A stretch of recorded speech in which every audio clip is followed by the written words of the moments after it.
cuando salió, cuando la publicó Camus, tanta controversia, muchos, sobre todo los católicos franceses, cuando todavía había católicos en Francia, vamos, quiero decir muchos, pensaban que era el anuncio de una posible conversión, cosa que, pues, que no se dio y que él siempre negó, ¿no? Incluso en una conferencia cuando lo invitaron los dominicos a que les hablara, ¿no?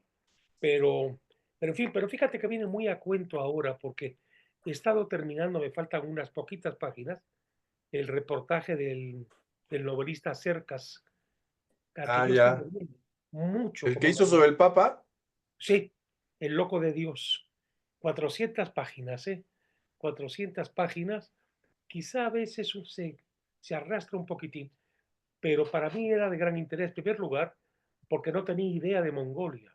Como no fuera Atila, Gengis Khan y en fin, ¿no? Y que por ahí andaba entre Rusia y China, pero desconocía casi todo. Entonces, para mí ha sido también un viaje muy interesante.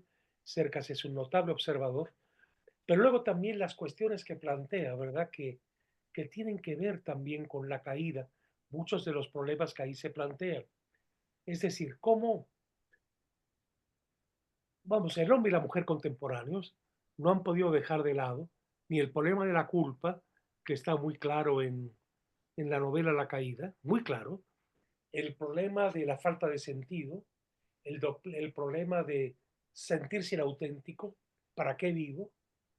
¿Hay coherencia o no la hay dentro de mí mismo?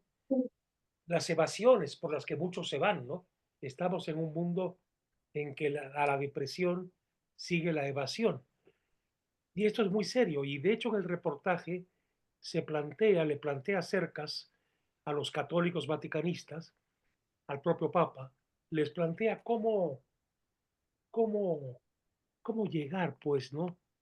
A una vuelta a la dimensión religiosa a los europeos de aquí de ahora. Estamos viendo que desde luego hay muchos más católicos en toda la América Latina, en África, y empieza a haber, cosa que era impenetrable antes, en las regiones asiáticas, más conversiones también, ¿no? Pero Europa, ¿no? El europeo anda sin sentido, ¿verdad? ¿No? Como sin rumbo, pero necesitado también. Y estas diversas formas de búsquedas de espiritualidad, ¿no? Que se dan tanto en el mundo contemporáneo. En ese sentido, La Caída es una novela de una inmensa, realmente inmensa actualidad. No sé cuántos estén ya conectados, ¿no? Para ver 10. A si, ver, vamos a ver. para ver si continuamos o Pues esperamos un mira, poco. son 8:05 en punto. ¿Qué te parece? Esperamos un minutito Me parece muy bien, muy bien. por si alguien más se conecta. Ujú. Nos quedan 3 sesiones nada más. Hoy sería la Sí, antepenúltima. hoy es la antepenúltima, el próximo jueves es 1 de mayo, la otra la No hay tendremos, sesión. Exacto, no hay sesión. no hay sesión, el jueves 8 de mayo tendríamos la penúltima y la última, que sería ya en Revolución, ya presencial, ¿verdad? Para los que Sí, puedan, claro. Ujú. vamos a plantear la posibilidad de hacer la actividad en el Centro de Experimentación y Pensamiento Crítico que está en Avenida Revolución. Sí, yo encantadísimo, ¿eh? Lo haríamos a partir de las 7. ¿Te parece, Paco? De 7 a Ah, 9 excelente, porque es la última, claro, para no salir tan tarde. me parece muy bien. No, incluso prolongarlo si fuera necesario, vamos, si habría el interés, las ganas de seguir conversando, discutiendo, en fin, ¿no? Perfecto, Paco. Pues son las 8:06, si te parece, ya estamos Órale, grabando y vamos transmitiendo. pues. Podemos empezar, así que buenas noches. Hoy estamos el jueves 24 de abril en la antepenúltima sesión del seminario del profesor Paco Prieto sobre Ujú. Albert Camus. Así que bienvenidos y adelante, Paco. Bien, bueno, hablando de La Caída es la novela en torno a una vida de apariencias, una vida carente de autoconfrontación y el sinsentido, ¿verdad? De alguna forma también el absurdo que todo eso va dándose, va germinando dentro del ser humano.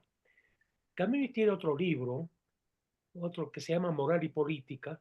Realmente es un libro que hicieron los editores reuniendo conferencias donde plantea no pocas de estas cosas. Y quiero dar lectura a algunas como introducción a esta sesión de seminario. Escribe Camus: el largo diálogo de los hombres acaba de cortarse, y por supuesto un hombre a quien no se puede persuadir es un hombre que da miedo, un ser impenetrable, un ser cerrado en sí mismo, un ser que no escucha, ¿no? Así, al lado de los que no hablaban porque lo juzgaban inútil, se extendía y se extiende aún una inmensa conspiración del silencio, aceptada por los que tiemblan y se dan buenas razones para ocultarse a sí mismos, que tiemblan y suscitada por quienes tienen interés en hacerlo. No deben ustedes hablar de la depuración de artistas en Rusia, porque es hacerle el juego a la reacción. No deben ustedes decir que Franco se mantiene en el poder gracias a la ayuda de los anglosajones, porque es hacerle el juego al comunismo. Bien decía yo que el miedo es una técnica. Entre el miedo muy general a una guerra que todo el mundo prepara y el miedo particular a las ideologías homicidas, es muy cierto que vivimos en el terror. Vivimos en el terror porque ya no es posible la persuasión, porque el hombre fue entregado por completo a la historia y no puede volverse hacia esa parte de sí mismo, tan verdadera como la parte histórica, y que reencuentra ante la belleza del mundo y de los rostros, porque vivimos en el mundo de la abstracción, el mundo de las oficinas y de las máquinas, de las ideas absolutas y del mesianismo sin matices.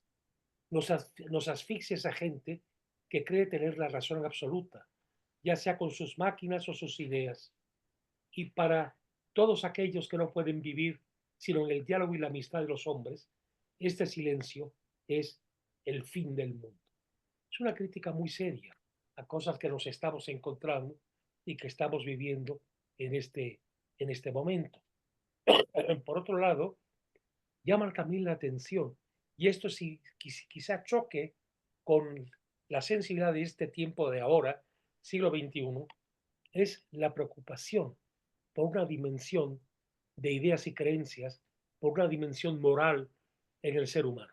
Yo recuerdo que en una ocasión un notabilísimo periodista que seguramente ustedes, bueno, han oído, han leído en el Reforma, etcétera, Sergio Sarmiento, me decía un día, de un modo así muy claro y muy directo: Paco, tú sigues haciendo novelas que tienen que ver con el dolor humano, con el interior de los seres humanos. Eso ya a nadie le importa. Pues, no estoy tan seguro, pero sin embargo sí creo que hay toda una vertiente de seres humanos que esto no les importa. Todo tiene que ser de alguna forma lúdico, todo tiene que ser de alguna forma, como dirían los gringos, nice and easy, como la canción de Frank Sinatra, pero para mí entonces, desde luego, escribir no tendría sentido. Fuera de la dimensión, ¿no? De lo que se cuece dentro de ti, de tus temores, de tus miedos, de tu soledad, para mí escribir tiene poco sentido. Yo creo que, no digamos la novela, la poesía también, no es más que eso, un acto confesional en buena medida, ¿no? Terapéutico para el que la produce, ¿no? Aclarador de sombras, iluminador de los conflictos, etcétera, ¿no? Pero bueno, esta es una dimensión que, sin embargo, cuando uno ve mucho, la mayoría de los productos que hoy en día se ofrecen, si algo carecen es justamente de eso, es justamente de esa dimensión, ¿no? Bien, la caída fue un libro en ese sentido de anticipación. El hombre que sin tener fe, que sin creer en Dios, el hombre que no depende de una moral preestablecida, de los 10 mandamientos, de los mandamientos de la iglesia, del catecismo, etcétera, de pronto siente que su vida se ha vuelto una farsa. Cae en la cuenta de que su vida es una farsa y que ya no tiene horizonte vital delante. Creo que esta es la garra que tiene esta novela. Imagínense ustedes, supongo que ya la pudieron leer la novela, ¿verdad? Sí. Alguien, un abogado exitoso, que de pronto deja París y que se va, que es su ciudad, y acaba en Ámsterdam y se refugia en un bar que se llama Mexico City, lo Mm, cual también es de llamar la atención, con otro francés que ahí tiene ese bar, ¿no?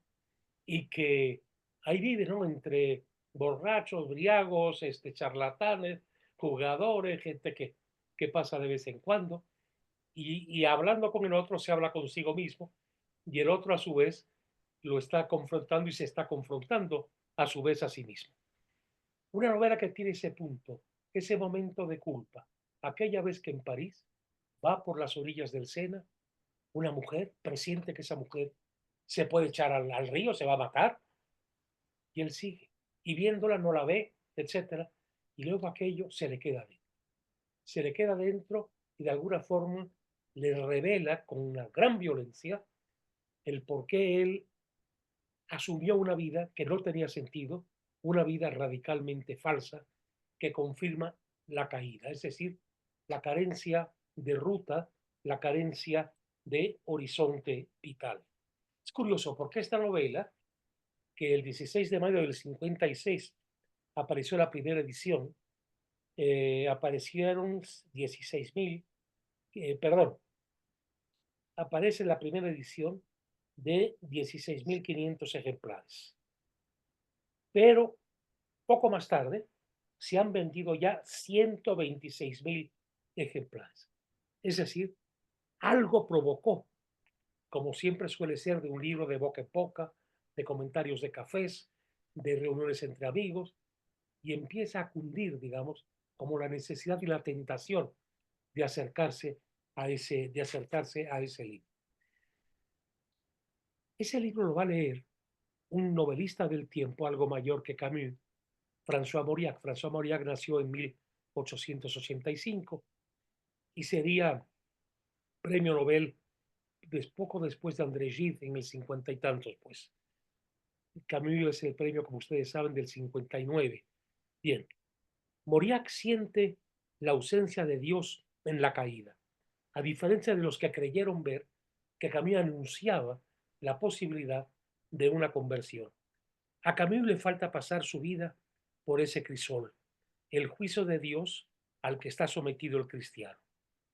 Descubro, dice Mauriac, gracias a Camus, que no siempre somos nosotros los cristianos los que más cedemos a la furia de examinarnos, de expurgarnos. Es decir, este no es un problema que atañe solo al creyente, sino también al ateo, también al agnóstico, también al que no puede aceptar que este mundo tenga un orden, un concierto previamente establecidos, como sería un mundo que va de alfa a omega, mundo telardiano, el mundo que tiene finalmente un creador, que no es y no puede estar radicalmente ajeno al proceso histórico. Esto es lo que va a decir Camus, pero luego otros estudiosos como Olivier Todd van a procurar desentrañar qué puede haber en la vida de Camus que hizo que escribiera esta novela. El sentido de culpa no del abogado Clamence, sino del propio Albert Camus. Y esas páginas que yo les pedí que leyeran de Olivier Todd son ciertamente fascinantes. Esa mujer del puente, dice Todd, puede ser Francine, la esposa de Camus, porque desde luego Camus ella fue siempre una amiga y una presencia para él, pero ella estuvo en un sanatorio psiquiátrico. Ella tuvo 2 intentos de suicidio. Ella volvía siempre, él siempre volvía hacia ella también, pero también y se iba otra vez. Y sus relaciones fueron varias con otras mujeres, muy específicamente con una relación de 13 años, que fue la que tuvo con la actriz María Casares. Es decir, había un sentido de culpa. Esa mujer que el tipo pasa y la deja que se tire, es también Francine. Y esto le crea, claro, un problema moral, aunque no sea un creyente, aunque el sentido de pecado no sea algo manejado por el personaje.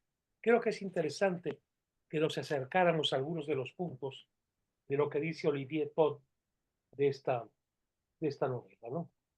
Dice, La caída no es una autobiografía. En sus entrevistas, Camus precisa que él no es su héroe, Jean-Baptiste Clamence. Pero ¿fue alguna vez Camus tan profunda y sutilmente autobiográfico como Tras la máscara de Clamence?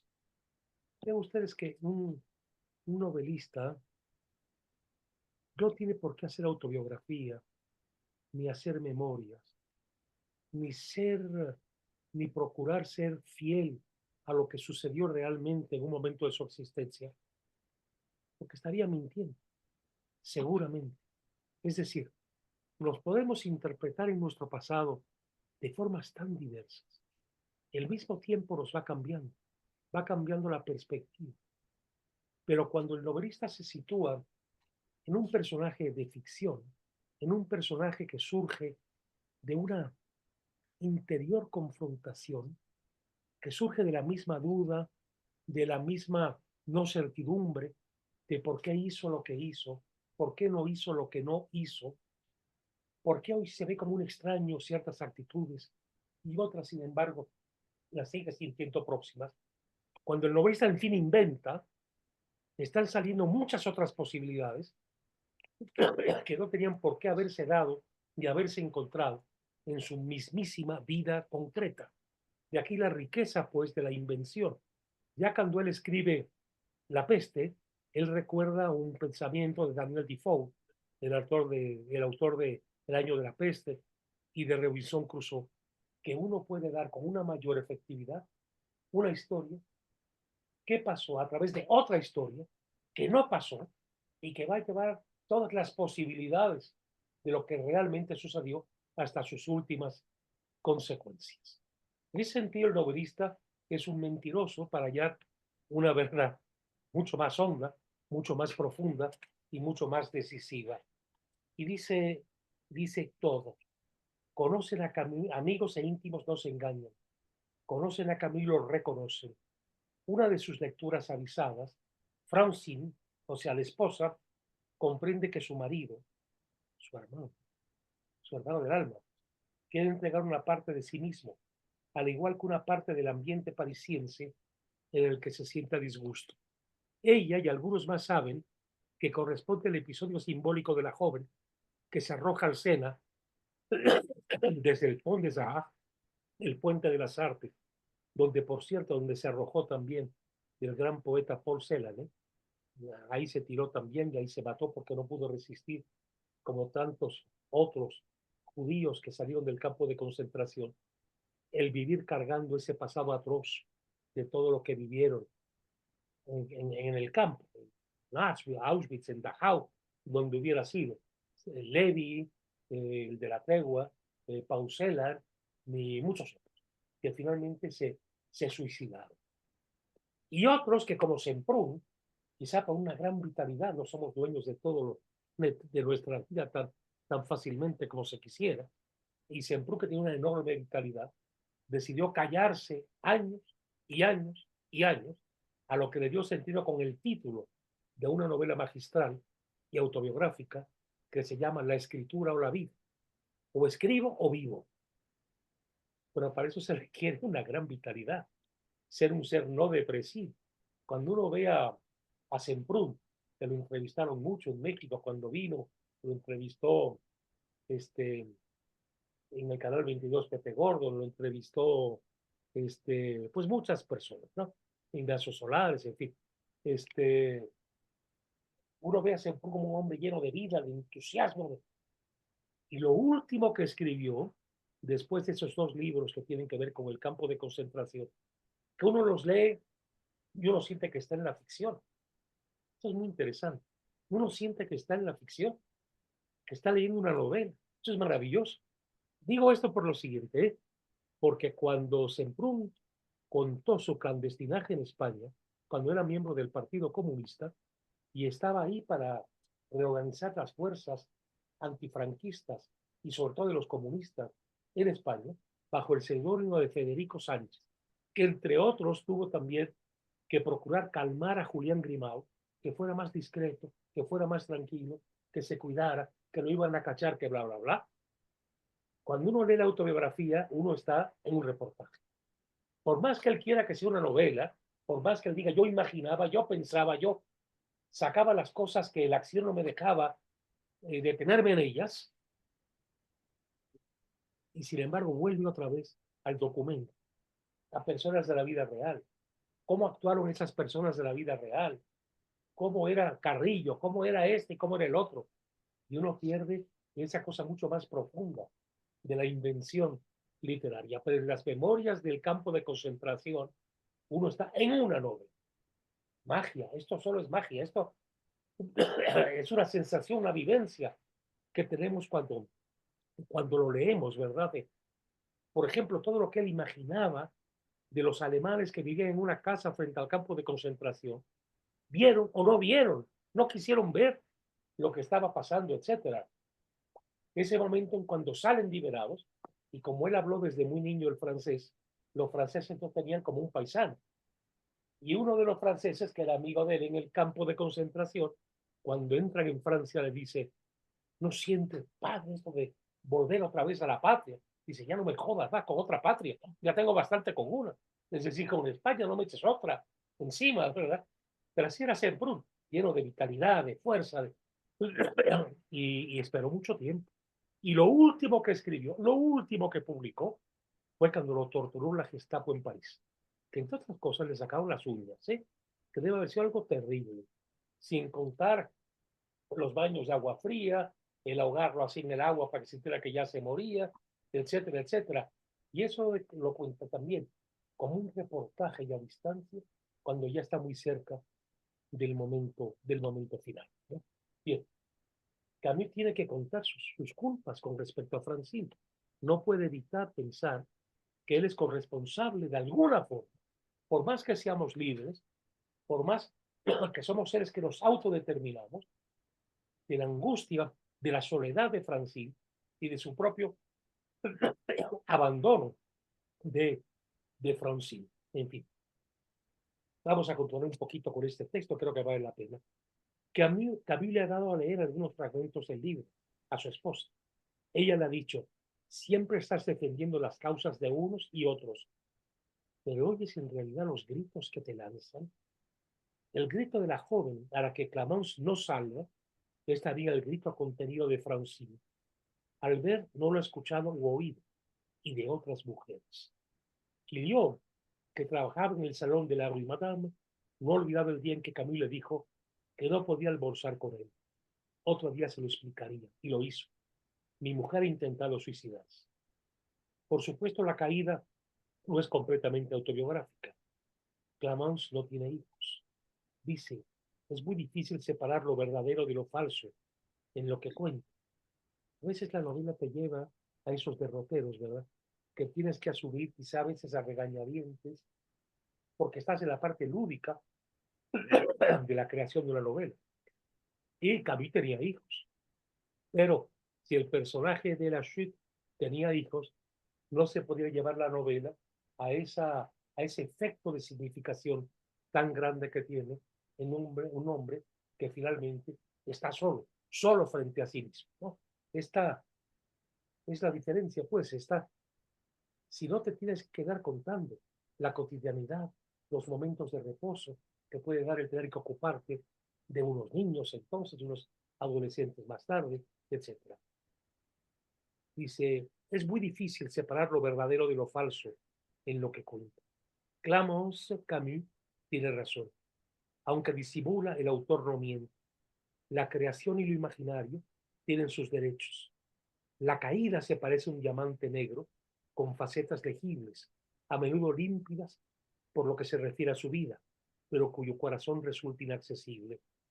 Camino es San Agustín, a pesar de que ofrezca un soberbio fragmento de una confesión de San Camus, mártir y comediante, lúcido y dubitativo.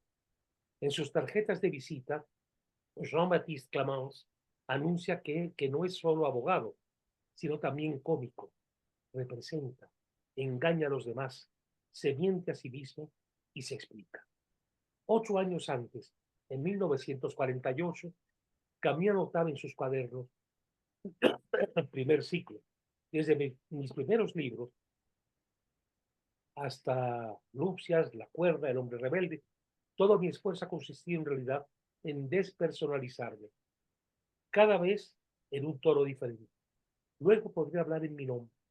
Después, las grandes almas me interesan y solo ellas, pero no soy un gran alma. Camus se refracta en Clamence, atormentado por la culpabilidad y la mentira, la duplicidad o el cinismo, seducido pero molesto por su propio encanto. La caída va y viene de lejos. En 1948, Camus situaba en el tiempo y en el espacio la irónica logorrea de Jean-Baptiste. El escritor pensaba escribir una novela corta que transcurra en un día de brumas amarillas. En fin, es una, es una obra en que lo que viene a cuento es la imposibilidad de que el ser humano pueda vivir una vida con sentido, una vida que se pueda acercar o abrir el camino hacia el sueño de plenitud, si no es atravesando sus propias luchas internas, sus propias contradicciones, su propia desorientación. Esto le sorprendió mucho a Camus porque a Mauriac, porque detrás de esto no estaba ese sentido de conversión, de tener una fe, un agradecimiento finalmente a esa misma fe que tienes y a una redención. Esto no existe. Entonces, ¿qué sucede? Hay que hallarle, tienes que hallar un sentido, y solo lo puedes hallar enfrentando todas tus incoherencias, todas, y no contentarte de ellas, que esa es la otra parte, porque las puedes ir asumiendo y no pasa nada. Hay un momento que ya es definitivo, en que tienes que tomar partido con respecto a ti mismo. Yo creo que esto es lo que tiene esta novela de realmente entrañable.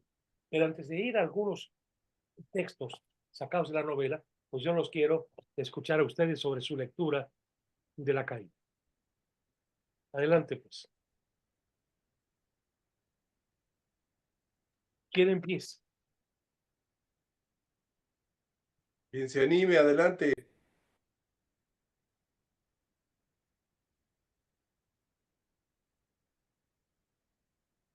Bien, vamos a ver cómo empieza la novela, a ver si así nos... Señor, ¿puedo ofrecerle mis servicios sin correr el riesgo de parecerle importuno? Temo que no logre usted hacerse comprender por el estimable gorila que preside los destinos de este establecimiento. En efecto, solo hablo holandés, a menos que usted no me autorice a abogar por su causa, él no adivinará que desea usted Ginebra. Vamos, me atrevo a esperar que haya comprendido. Ese cabeceo ha de significar que el hombre se rinde a mis argumentos. Si en efecto ya va, se apresura con una sabia lentitud. Tiene usted suerte, no gruñó. Cuando se niega a servir, le basta un gruñido y entonces ya nadie insiste. Ser rey de sus humores es el privilegio de los animales más evolucionados. Pero en fin, me retiro, señor, contento de haberle sido útil. Se lo agradezco y aceptaría si estuviera seguro de no serle molesto. Es usted demasiado amable. Pondré pues mi vaso junto al suyo. Tiene usted razón. Su mutismo es ensordecedor. Es el silencio de las selvas primitivas, cargado a más no poder. A veces me sorprende la obstinación que pone nuestro taciturno amigo en su inquina por las lenguas civilizadas. Su oficio consiste en recibir a marinos de todas las nacionalidades en este bar de Ámsterdam, que él llama por lo demás, sin que nadie sepa por qué, Mexico City. Con semejantes deberes, bien pudiera temerse, ¿no lo cree usted?, que su ignorancia sea muy incómoda. Imagínese al hombre de Cromañón instalado en la Torre de Babel. Por lo menos el hombre de Cromañón se sentiría un extraño en ese mundo. Pero este no, no, este se siente su destierro, no siente su destierro. Sigue su camino sin que nada lo alcance.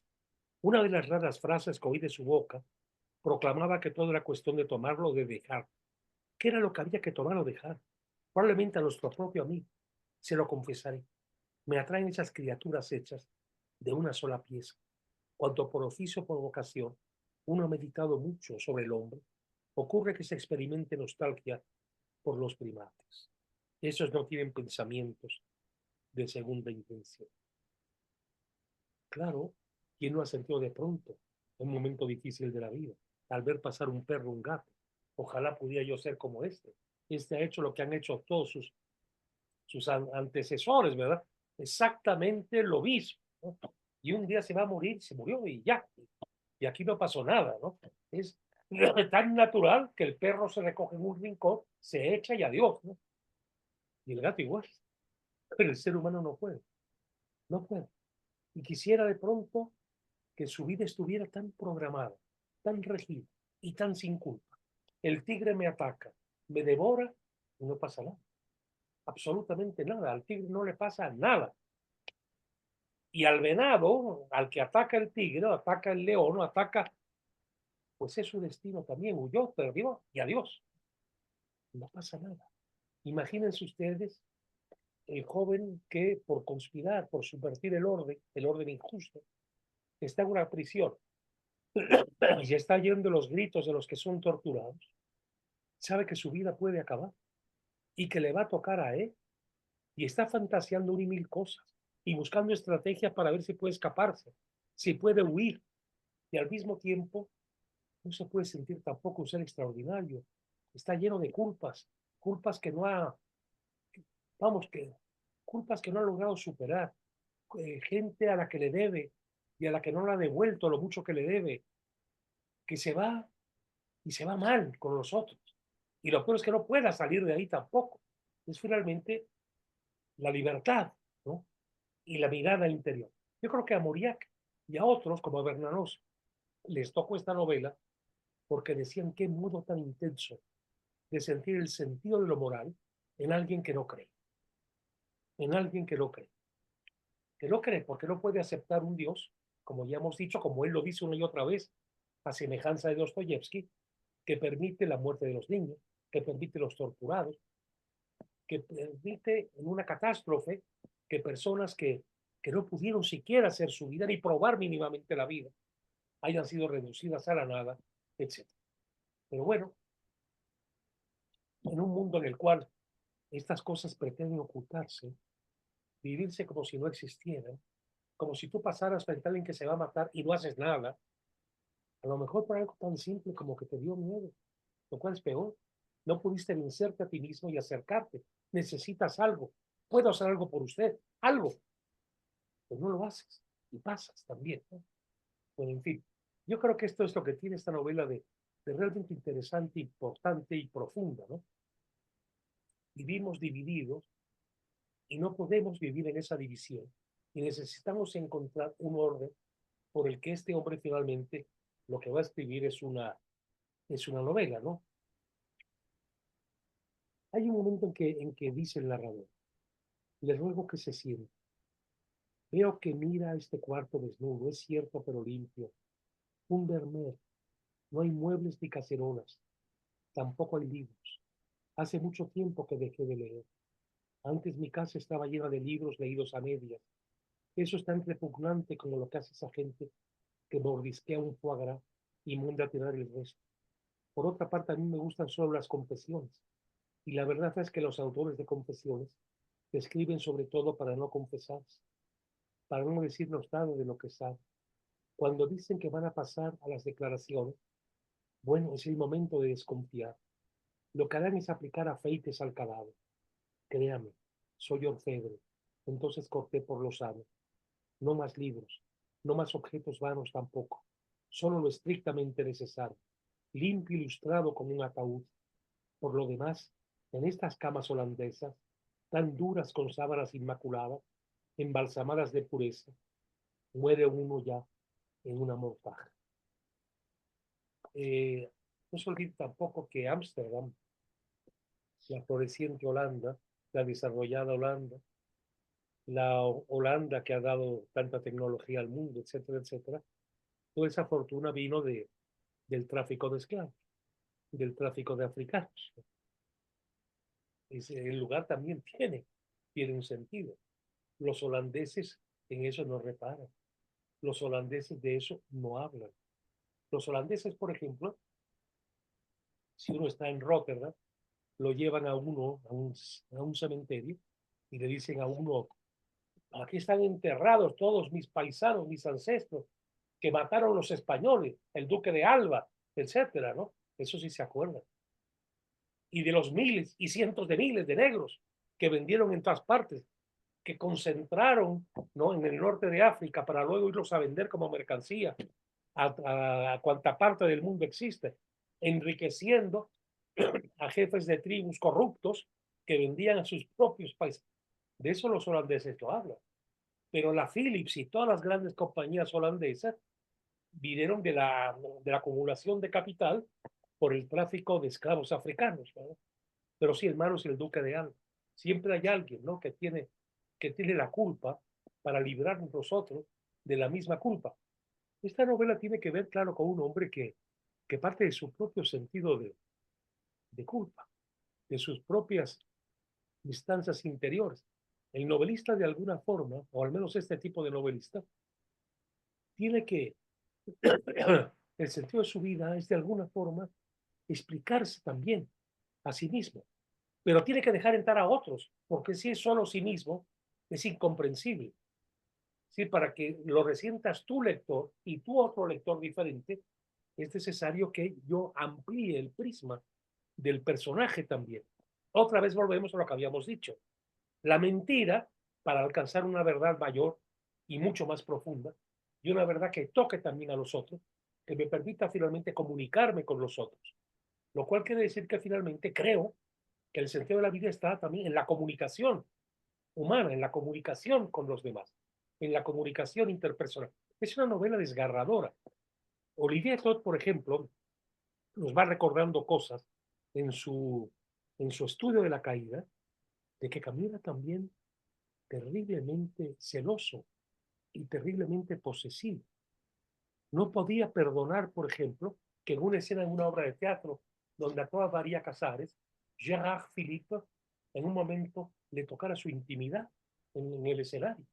No quería que la tocara, ¿no? Y habla de Gérard Philippe como un farsante, un tipejo. Bueno, Gérard Philippe son muy jóvenes para acordarse de él, pero fue un galán que murió de cáncer muy joven, muy talentoso, tanto en el teatro como en el cine. Hizo películas como Fanfan la Tulipe, como esta de Dostoyevsky, en fin, bueno, en Crimen y Castigo, y también hizo otro, El Príncipe Idiota, que es una actuación extraordinaria. En la Comédie Française, por ejemplo, yo recuerdo su actuación en Britannicus, una obra de Racine, un actor extraordinario. Era un carita así, lo veías y era muy lindo, en fin, pero hizo papeles tremendos y eso le daba unos celos a Camus tremendos y lo volvían posesivo. Y claro, luego se sentía mezquino. Claro, es que el novelista que no. Bueno, yo me acuerdo que una vez, y esto es un punto mío de contacto con el Camus novelista y otros novelistas parecidos, que cuando escribí aquella novela, Huberto Bates escribió un largo trabajo sobre aquella novela y me decía, ¿por qué te pones a contar lo que sentimos todos y no contamos? Y dije, bueno, es que de eso se trata. Se trata de no tener piedad contigo mismo, ¿no? Al menos yo lo veo así. Qué feo, bueno, sí, ni modo, así soy. ¿No? Pero lo que no tiene caso es que yo me quiera transfigurar en una criatura, no quiero, necesito verme, ¿no? En mis contradicciones, en mis inautenticidades, por la necesidad de reencontrar una posibilidad de ser un ser auténtico, etcétera, ¿no? Es contar lo que nos pone como seres vulgares, mezquinos, ordinarios, al lado de lo sublime de pronto, de algunas reflexiones, de fin. Todo esto nos lo muestra de alguna forma la caída, ¿verdad? Si haces un libro totalmente acusatorio, nadie te lo cree tampoco. Nadie te lo cree. Es un bonito discurso moralizante. Si escribes una cosa en la cual todo está adornado como un camino de santidad, pues tampoco te lo crees. Vean, por ejemplo, la influencia en Camus de las Confesiones de San Agustín, un libro que sigue estando vivo hasta la fecha. El largo camino de San Agustín hasta encontrar un centro al que a partir de un momento de su vida va a ser fiel. Cuando siente que cree en ese Cristo del que hablaba su madre, de pronto decide hacer una vida de monje en realidad y luego se dice, no, no, no, pero la castidad no, todavía no, Señor, dame tiempo más adelante ya. Eso también es muy bonito y eso aparece en las confesiones de Agustín, ¿no? Es decir, que es tan novelista como es filósofo. A mí esto es lo que me gusta de la caída, que es la caída, el ser humano que de pronto se confronta, se ve a sí mismo y se da cuenta que es un ser caído, el ángel caído finalmente, ¿no? El que quiso ser y no pudo, ¿no? Y el que tiene deberes concretos que ha traicionado, etcétera. Pero no del todo. El problema es que la novela no es el poema. El poema busca esencialidades. El novelista tiene que irlas construyendo a través de lo cotidiano, de lo ordinario y de lo mostrenco. También fue un buen padre. ¿Cómo lo quisieron sus hijos? Los gemelos, el hombre y la mujer. Catherine y el muchacho. Catherine, que es la que ha procurado rescatar todos los inéditos y recordar el lado amable de su padre, que para ella había sido tan importante. Por eso Camus, a diferencia de Sartre o de un filósofo puro, es ante todo un escritor y es ante todo un poeta. Y el poeta tiene que trabajar a partir de las contradicciones. Y cómo se lleva la cotidianidad no es un poema en medio de esas contradicciones. No es un drama, no es una tragedia, es la vida que se va llevando, la vida que se va viviendo, con la que tenemos que contemporizar finalmente, de buscar encontrarle una cierta luz después de todo, los momentos que finalmente se rescatan, los momentos de comunicación, de cercanía con el prójimo, con nosotros, con los que nos han tocado, con los que han influido en nuestra propia existencia. Pero en fin, adelante. Sí, sí, Guadalupe. A ver, yo trataré de ser muy breve porque me encontré el libro que había leído hace años y lo había subrayado, pero no pude terminar de leerlo en esta ocasión. O sea, más bien me puse luego, no, lo leí al principio y me puse a leer lo que me faltaba por X circunstancias de vacaciones, pero me puse a ver mis subrayados porque me habían impactado. Y un poco con este sentimiento que tú compartes y que creo que es la esencia de la obra, que al menos me lo has recordado, que es al confrontarse él, o sea, al hablar con el otro, al confrontar al otro, se está confrontando a sí mismo, ¿no? Sí, claro. Y al hablar con el otro se está hablando a sí mismo. Y entonces, claro, releí prácticamente todo, ¿no? Pero sobre todo lo subrayado para que me diera tiempo de poder, cuando nos intercambiar. Y hay algunas frases que como que apuntaran eso que estás diciendo. Mira, me encontré una que les voy a compartir. Dice, soy como ellos naturalmente, puesto que estamos en el mismo caldo. Sin embargo, tengo una superioridad, la de saber, lo cual me da el derecho de hablar. O sea, es importantísimo.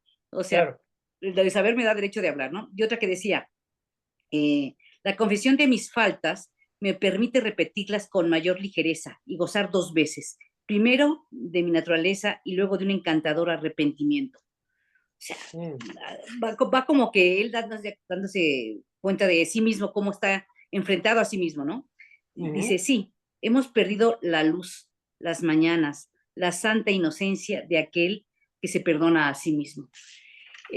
Es eso, ¿no? Y luego el final, que también lo tengo aquí súper subrayado y que volví a leer, en donde dice, ¿acaso no somos todos semejantes, hablando sin cesar, pero a nadie, y confirmando y confrontados todos con el mismo problema, del cual conocemos ya todas las respuestas? Es una vida muy intensa, interna, ¿no? Que bueno, te lo quería compartir porque me vuelve a provocar lo mismo que hace, si no sé hace cuántos años que tengo yo esta lectura, ¿no?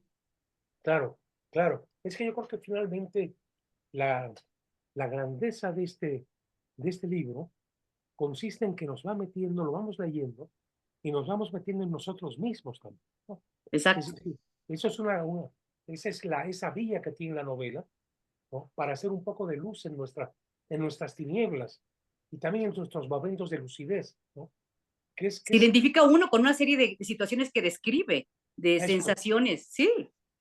Así es. Sí, yo creo que esto es lo que aporta realmente esta novela. Mira, hay algo que en este libro en que él enfrenta a los dominicos, A ver si lo encuentro porque...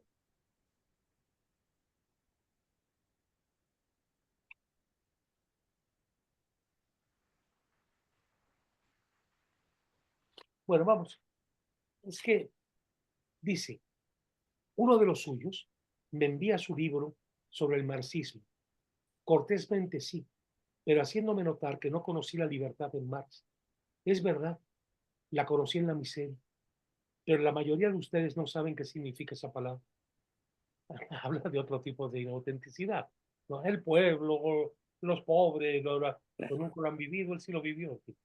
Y hablo precisamente en nombre de quienes compartieron esa miseria conmigo y cuyo primer deseo es tener paz, porque saben que no tendrán justicia en la guerra. Objetivamente, como dicen ustedes, están equivocados, lo veremos.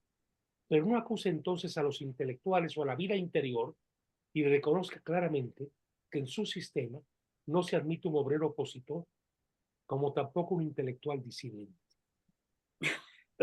Diga abiertamente que es la noción misma de oposición la que está cuestionada. Entonces estaremos en la verdad y le quedará por justificar esa bella teoría y dialogaremos sobre esa justificación. Es ahora cuando nos acercamos al verdadero problema, pero antes es necesario que desmienta las posiciones que usted me adjudica en dos oportunidades.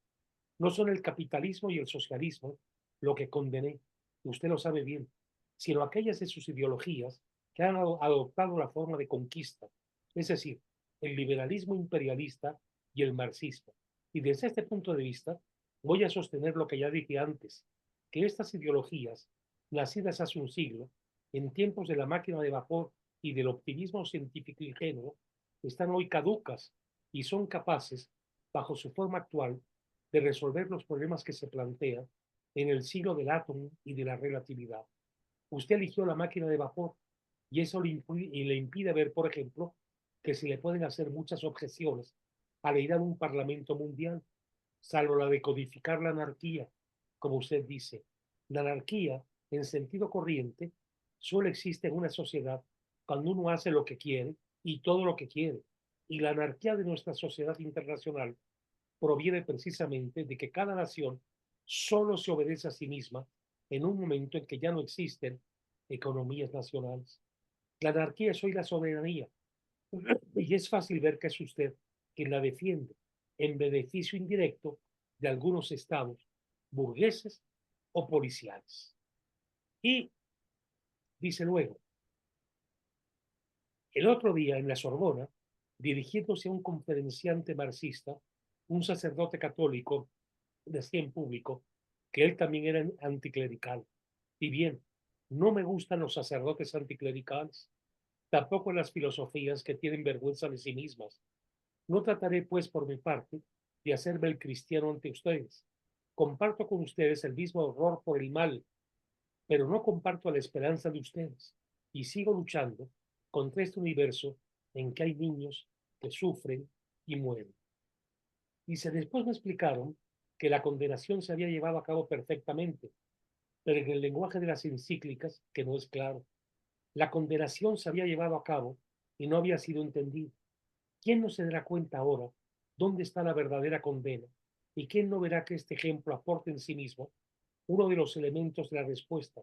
Quizá la respuesta total que ustedes me piden. Lo que el mundo espera de los cristianos es que hablen con voz clara y alta y que lleven su condena de tal manera que jamás la duda, una sola duda, pueda albergarse en el corazón del más simple de los hombres. Espera que los cristianos salgan de la abstracción y se enfrente con el rostro ensangrentado que ha tomado la historia de hoy. La unión que necesitamos es la unión de hombres decididos a hablar claro y a jugarse. Cuando un obispo español bendice las ejecuciones políticas, no es más un obispo ni un cristiano, ni siquiera un hombre. Es un perro, tal como el que desde lo alto de una ideología ordena esa ejecución sin hacer el mismo el trabajo. ¿Mm? Bueno, hay un estudioso de Camus que hizo un estudio de su persona que le llamó Camus el justo. La lucha por ser justo, consigo mismo con respecto a los otros. Pero esto también se puede volver una forma de la mala conciencia. quiero ser muy justo. Voy explicando, voy trabajando todas las cosas que influyeron para que yo tomara tal y cuales decisiones, y a partir de ahí me quedo conforme y no lucho por transformarme, por modificarme de alguna forma a mí mismo. Esto es una forma, en efecto, de mala conciencia. Esta es una forma de negación última. Vivo como si no tuviera consecuencias el haber cobrado conciencia de una verdad superior. Y eso es lo que equivale a la tradición cristiana del pecado sin propósito de transformación, sin propósito de conciencia. Es como un cristianismo sin Cristo, es como un cristianismo sin religión. Y esto fue lo que atrajo, lo que deslumbró, lo que preocupó, lo que inquietó a los escritores franceses, que eran hombres a los que eran hombres de fe, como hubo muchos en la Francia del siglo XX, de toda la segunda parte, sobre todo del siglo XX. Pero en fin, otros puntos de vista de la novela. Sí, Eh, bueno, la parte que me pareció también muy interesante es la profunda soledad en que vive este hombre, sí, que bueno, él todo el tiempo está hablando de eso y quiso, e incluso se aisló de los hombres, buscó amor con las mujeres y fue sí, incapaz de amar. ¿No? sí, Es un hombre que además de que niega al otro todo el tiempo, dice, es que no necesito a los demás, me río de ellos, muchas veces sí, cuentan, me río de ellos, me burlo, me evado, no los... Y en el fondo yo creo que es todo lo contrario, está sumamente necesitado de los demás, por eso le cuenta a este desconocido su vida o al que se deje sí, ahí sí, México, porque está muy necesitado de los otros y a la vez los rechaza. No sé, eso me pareció como un contrasentido, una cosa muy interesante de este personaje, ¿no? Que busca a los demás, pero a la vez hace todo lo posible por estar lejos de ellos o es incapaz de amar. No sé bien cómo interpretarlo en ese sentido, Paco. sí. Fíjate que esto me lleva a un encuentro, a pensar en un encuentro profundo de él con Samuel Beckett, que fue, como ustedes saben, Premio Nobel de Literatura, un autor a veces muy difícil y siempre muy hondo, también con mucho sentido del teatro. Bueno, él escribió Esperando a Godot, ¿verdad? Y en uno de los primeros cuentos, cuando era muy joven, escribe ver el mundo como un espectáculo espantoso y, y verlo como algo, en fin, es decir, sentir todas las basuras del mundo, el, el sinsentido de tantas existencias humanas, y yo disfrutarlo como espectáculo, en mi soledad. Y llega a decir, como dijo Kessler también, escribió Kessler también, no he podido pasar un solo día de mi vida en que por más contento que haya estado, por más que haya socializado, necesite encerrarme en mi cuarto y contemplar todo lo que había pasado. Es un poco también el destino del escritor, que es el que en esa soledad nos va descubriendo esas cosas que habitualmente no nos aclaramos ni a nosotros mismos, y mucho menos mostramos a los demás. Uno tiene que mostrar un actor, o tiene que mostrar un personaje. Imagínense ustedes un maestro que estuviera dando una clase y dijera, y si saben ustedes que dudo de todo lo que les estoy diciendo, y provoca que nadie más asista a la clase. Uno vino de alguna forma a aprender algo y le están diciendo que él mismo no sabe ni por qué está diciendo lo que está diciendo. Está haciendo un rol que le lleva a crear de alguna forma un sistema, aunque sea un antisistema, lo que está planteando, ¿no? Está, pero bueno, es que es la literatura es la vía para crecer yo digo que en tolerancia, en deseo de comprensión del otro y de compasión también con nosotros mismos. Todo esto lo he ligado mucho porque estoy hoy todavía con la lectura del reportaje de Cercas sobre el Papa, ¿verdad? Y claro, eso que cuentan de que Borges decía, mi madre, que era muy creyente, tenía dos amigos sacerdotes. Uno que me quería llevar al fútbol, el mío estúpido no viendo que yo soy ciego, ¿no? Y que me quería llevar a que estuviera con otros curas conversando en el seminario, cuando yo no creo. Y otro que era un químico, es decir, Bergoglio, que creo que tenía más dudas que yo, dice, dice Borges, pero que las expresaba. y que finalmente lo que repetía una y otra vez este papa que acaba de morir es la misericordia como el centro fundamental de una fe que tienes, que tampoco sabes por qué la tienes, pero que la tienes y la cargas y das gracias por tenerla, que es finalmente un gran consuelo, ¿verdad? Y que te hace verte en tu, en tu propia dimensión, ¿verdad? Que no eres omnipotente, que no tienes la última verdad, que no puedes, por tanto, ser un clerical, que no puedes ser un dogmático, que tienes que estar atento siempre al otro, a la fragilidad del otro, a la debilidad del otro, y acoger también en esa otra fe que tienes, pues el sentido de la luz y el sentido de la esperanza. Es muy interesante esta reflexión de Borges, que era tan endemoniadamente inteligente, pero que fue el que también que vivió de otras de las formas de subsistencia, que es la cultura, que es el amor a la palabra, que es la imaginación, porque era un escritor también de lo imaginario. Camilo es un escritor de lo imaginario. Hay escritores de lo imaginario y otros que no lo son. Por ejemplo, en nuestro medio, Vicente Leñero no fue un escritor de lo imaginario. Le gustaba a partir de la realidad concreta hacer sus ficciones, lo cual también es imaginario, pero sobre la realidad crasa. Cortázar es lo imaginario per se. Se le da como el niño que de pronto ve cuentos en la cosa más simple y cotidiana y concreta que puede pasar por la calle.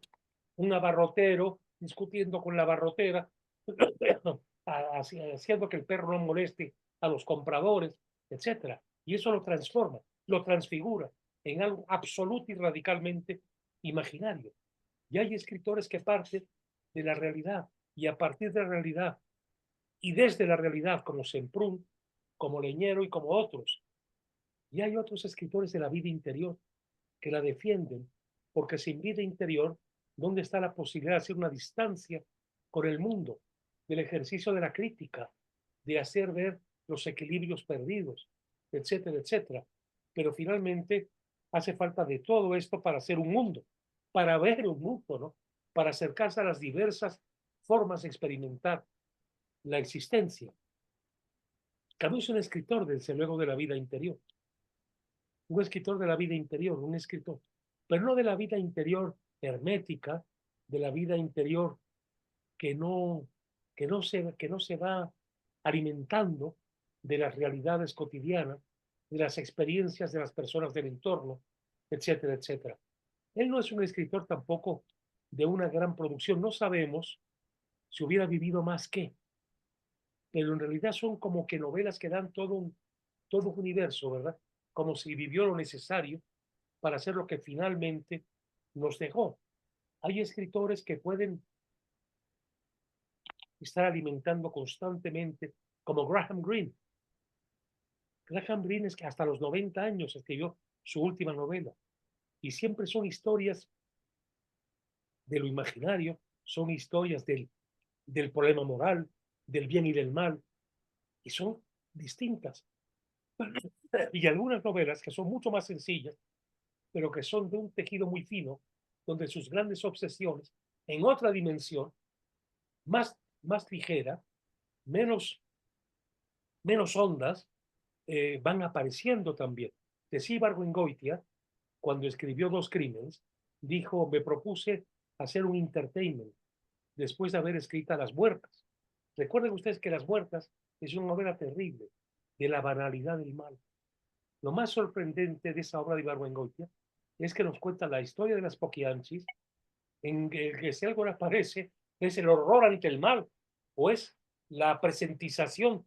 Se cuenta el mal como nada, como lo vio Eichmann en los campos de concentración.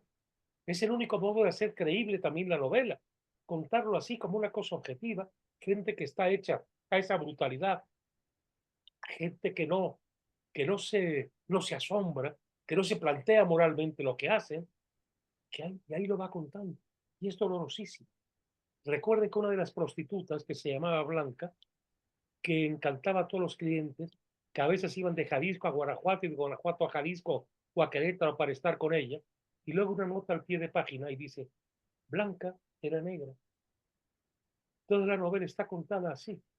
Y después de haber escrito esa maravilla que es Las Muertas, Pues escribe Dos crímenes, que es entretenidísima, y también está el mal, y también están las obsesiones de la inautenticidad humana, tan próximas a Ibargüengoitia, y luego escribe él, quise hacer como Graham Greene, después de mi novela seria, mi novela divertida, y me costó más trabajo que la otra. Que es una observación magnífica. Esa novela entretenida es como toda obra literaria, como toda construcción novelística, sí es algo lúdico, pero es algo que hay que hacer que meta al otro, metiéndome yo a mí mismo en ella, ¿eh? Es decir, no es primero el otro y a ver qué quiere el otro y qué le va a gustar al otro. Es que me va a gustar a mí vuelto el otro, que también soy el otro. No solo soy una persona que enfrenta lo terrible de la banalidad del mal, sino que sencillamente se divierte con esta existencia.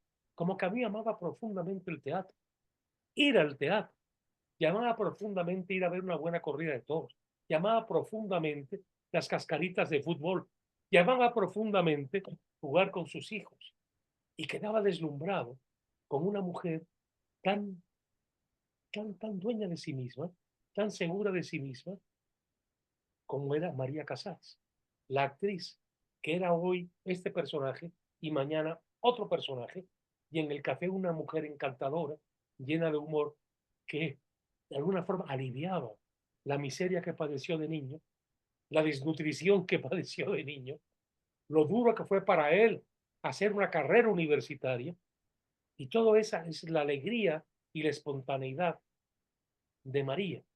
En fin, bueno, lecturas de ustedes.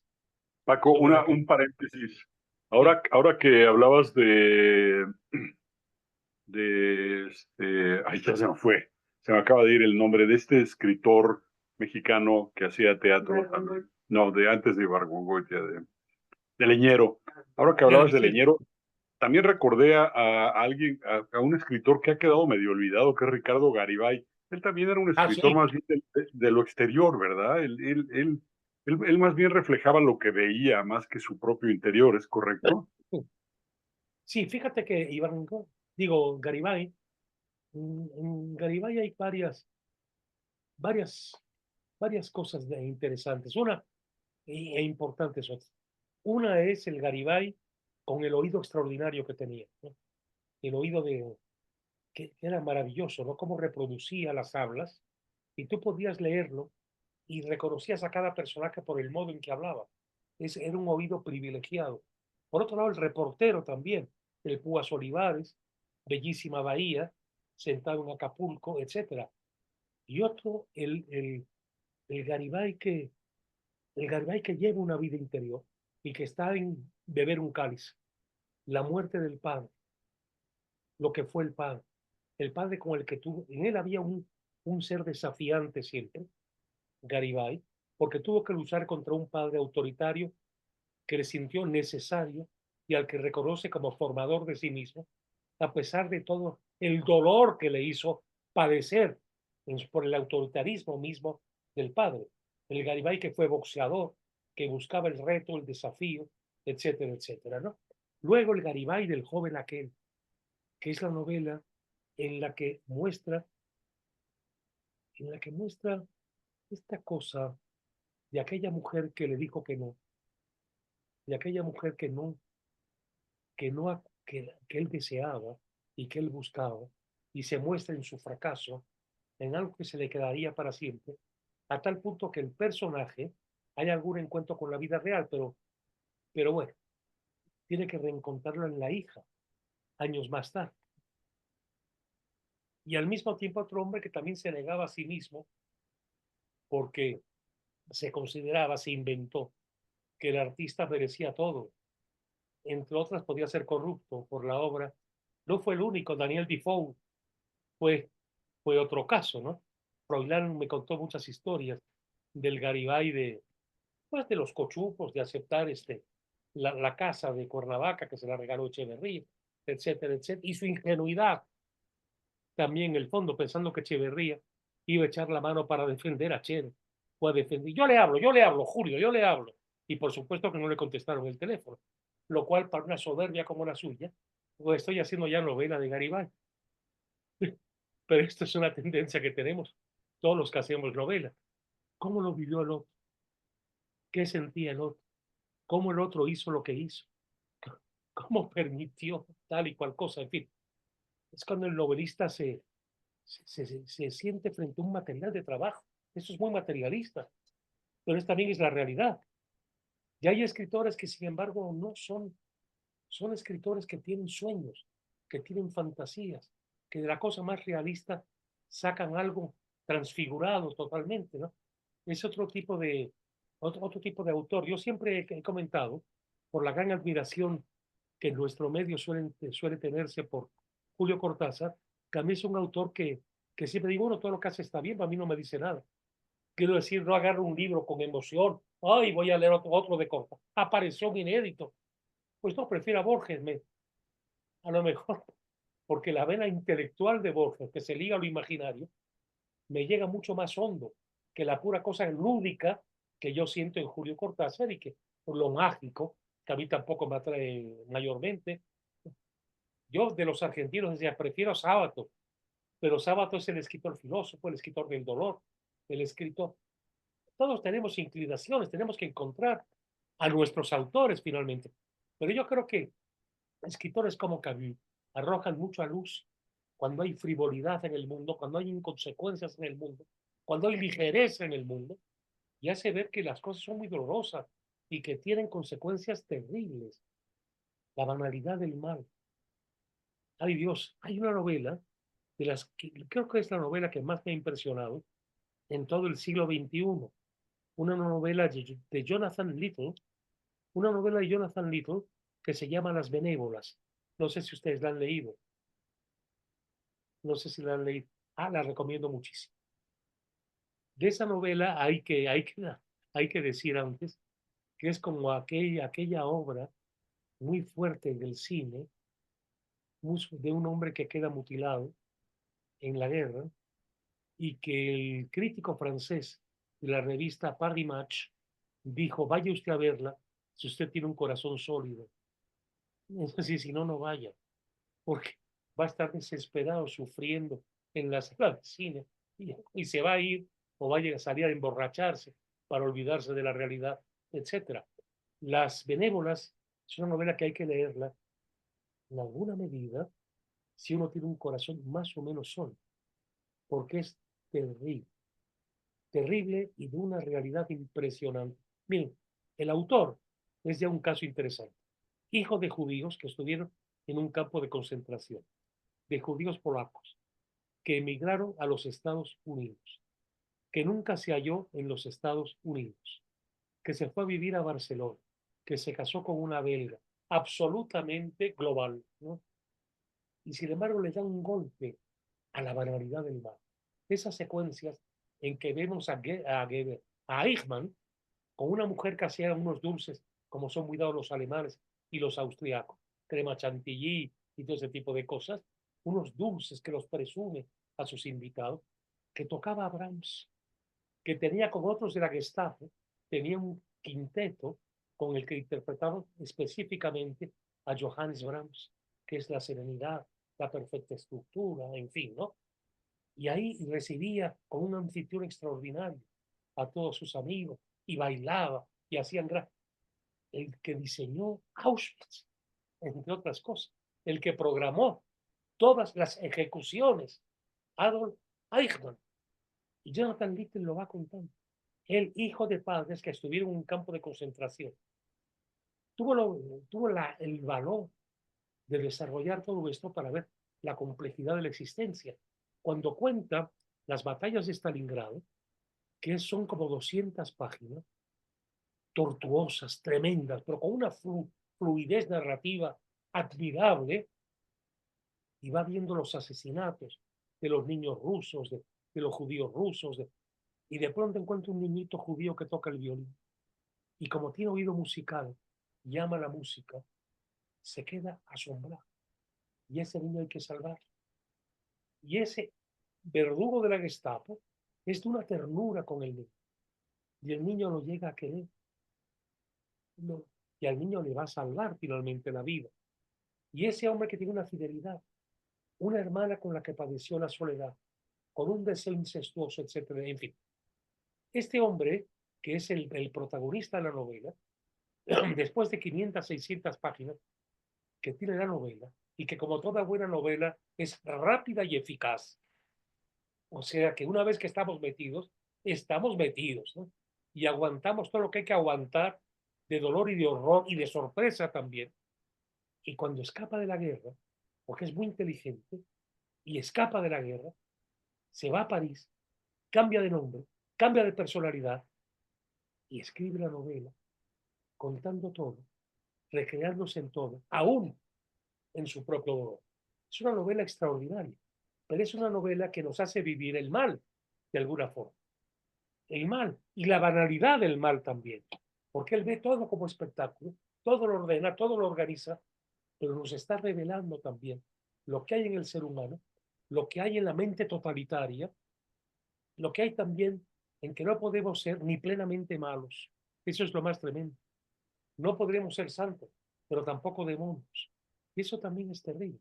No somos como el animal que podrá ser un depredador o ser un tierno conejo que anda huyendo ahí metiéndose en el agujero en el que puede para salvar su propia vida y reproducirse hasta el infinito, etcétera, etcétera.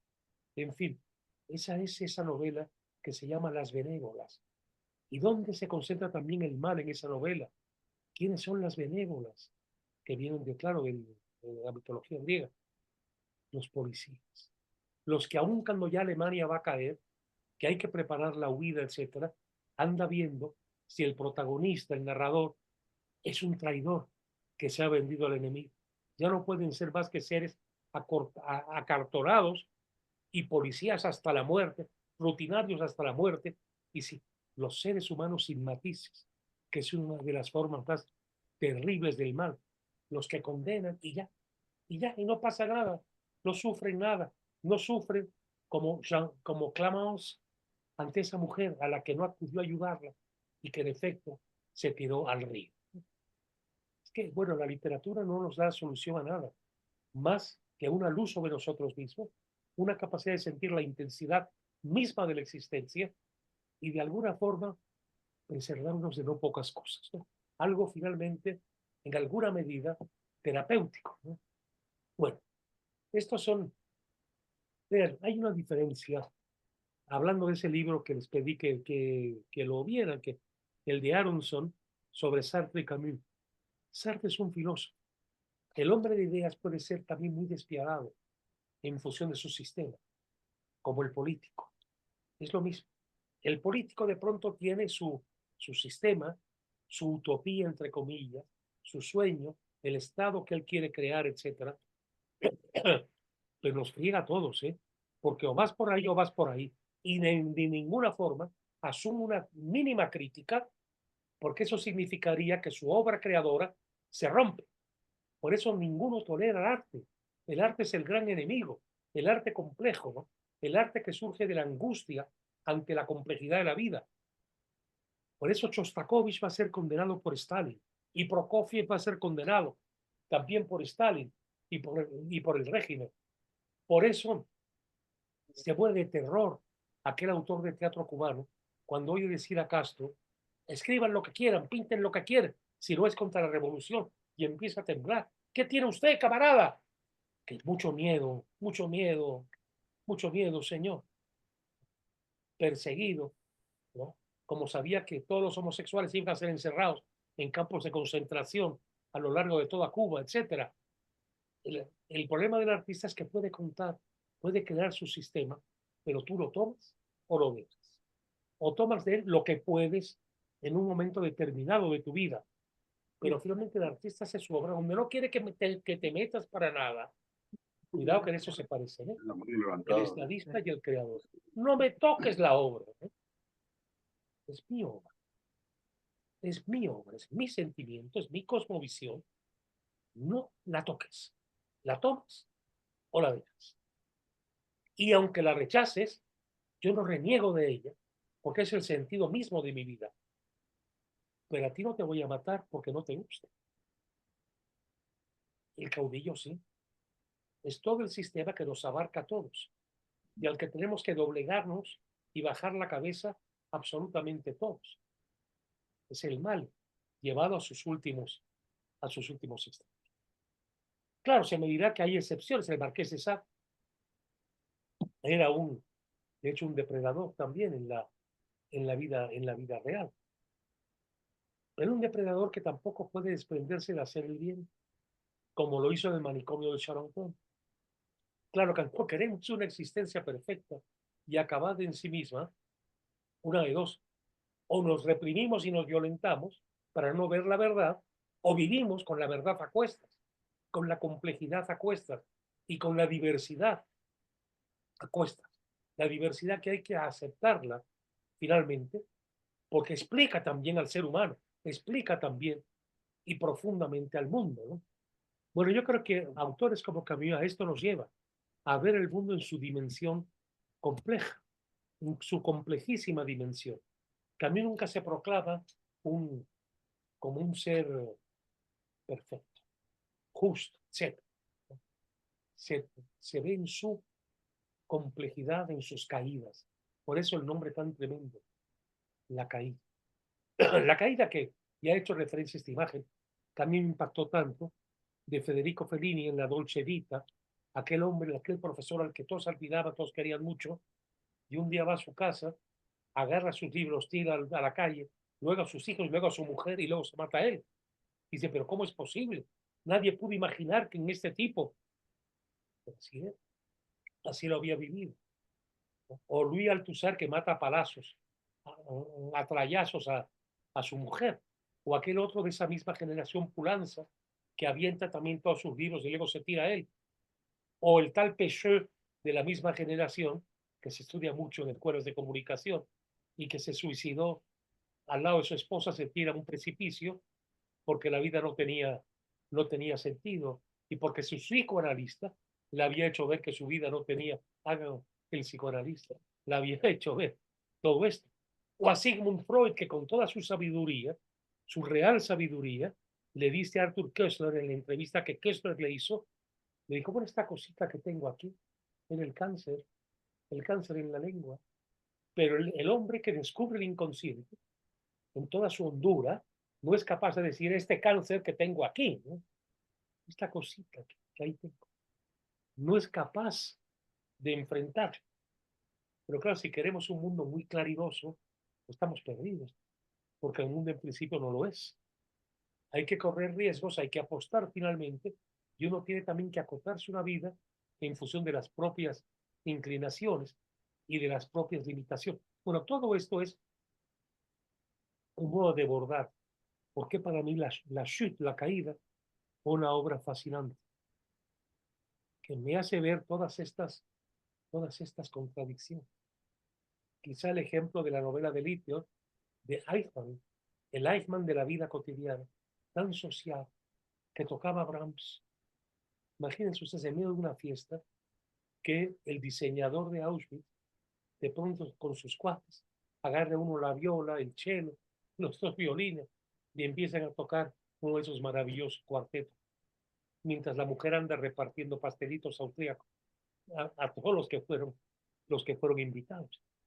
O a este protagonista de la novela Las Benévolas, que de pronto siente la ternura por un niño y de cómo toca el violín, o el amor y la protección que tiene con respecto a su hermana, a la que va a proteger siempre y en todo momento, como lo único que sostiene una ética en él, al tiempo que fue un empleado de Eichmann, que fue también un torturador, un ejecutivo, un funcionario en en los campos de concentración. Que la literatura es todo esto. Cuando leemos, por ejemplo, a Vargas Llosa en sus grandes novelas, también aparecen todas estas. Recuerden el personaje de Zabalita en Conversación en la Catedral, cuando va viendo ese Perú, ¿no? Que ya no es ni el gran Perú, ¿no? De la época de la época en la época del virreinato, el gran virreinato del Perú, y que luego todo fuera mezcolanza de estilo, como pasa mucho en la América Latina, ¿no? Uno está en tantas ciudades de América y de pronto pasamos del esplendor por ejemplo, del centro de Zacatecas o del centro de San Luis, y de pronto encontramos una serie de barrios sin carácter. ¿Y en qué momento se jodió el Perú? Pero si vamos a Florencia, donde una élite tan poderosa y de tan buen gusto, vemos la imitación del buen gusto de las élites, y es tan armoniosa Florencia y es tan armoniosa Toledo. Esto, esto, esto es uno de los contrastes más fuertes que hay, ¿eh? En lo que fue la tradición europea, que se refleja en la arquitectura, en todo lo que fue la producción musical, de donde deriva la canción popular, etcétera, y de cierta anarquía que hay en América y que a tantos europeos les produce el deslumbramiento de la libertad ante la anarquía y lo diverso. Pero es que ¿quién quiere meter anarquía en Florencia, por favor? Si uno ve un rascacielos y dice, qué horror, saquen eso de aquí, está rompiendo todo el encanto, toda la conexión, toda la profunda estructura de una élite que tenía una cosmovisión muy clara, y esa cosmovisión se reflejaba en una educación, y esa educación se reflejaba en todas las actividades humanas. En fin, yo creo que quizá la fuerza de cambio, como en La Peste también, que es la novela menos de vida interior, pero es la novela que nos muestra los seres humanos en situaciones límites, en situaciones difíciles, cómo a partir de ahí van haciendo auténticamente la fraternidad, el amor, el compromiso, etc. Y luego también el horror, la sorpresa. Las ratas empezaron a llegar, empezó a cundir las muertes. Y un buen día, después que crecimos tanto como seres humanos, las ratas se fueron, la epidemia se fue, se acabó la pandemia. Y ahora hay que vivir en la vida cotidiana, que no ofrece posibilidades de cierta heroicidad, de ciertos momentos cumbre, etc. Porque así más o menos se va dando la existencia. Pero es que la gran literatura, desde que hay gran novela, y cuando hay gran novela, es cuando se terminan las grandes construcciones puramente poemáticas o puramente dramáticas. La novela tiene que hacer poesía de una realidad muy compleja, prosaica, llena de subidas y caídas. La novela es eso, la novela no es el gran drama, la gran tragedia, el inmenso poema. La novela es encontrar el sentido de la vida a lo largo de lo cotidiano. Es decir, no es Tristán e Isolda como nos la presenta el poema medieval, ni como nos la presenta Wagner en su notabilísima ópera. La, la novela tenía que contarnos, después de un profundo encuentro, de un profundo orgasmo entre Tristán e Isolda, es sentir el vacío, es sentir de pronto, sí, ese vaciamiento. Uno quisiera verse muerto, pero está vivo. Y tiene ganas de tomar un café, de tomarse un whisky, de ir al baño. Oye, Isolda, no seas mala, no me haces un café. Y eso ya es novela.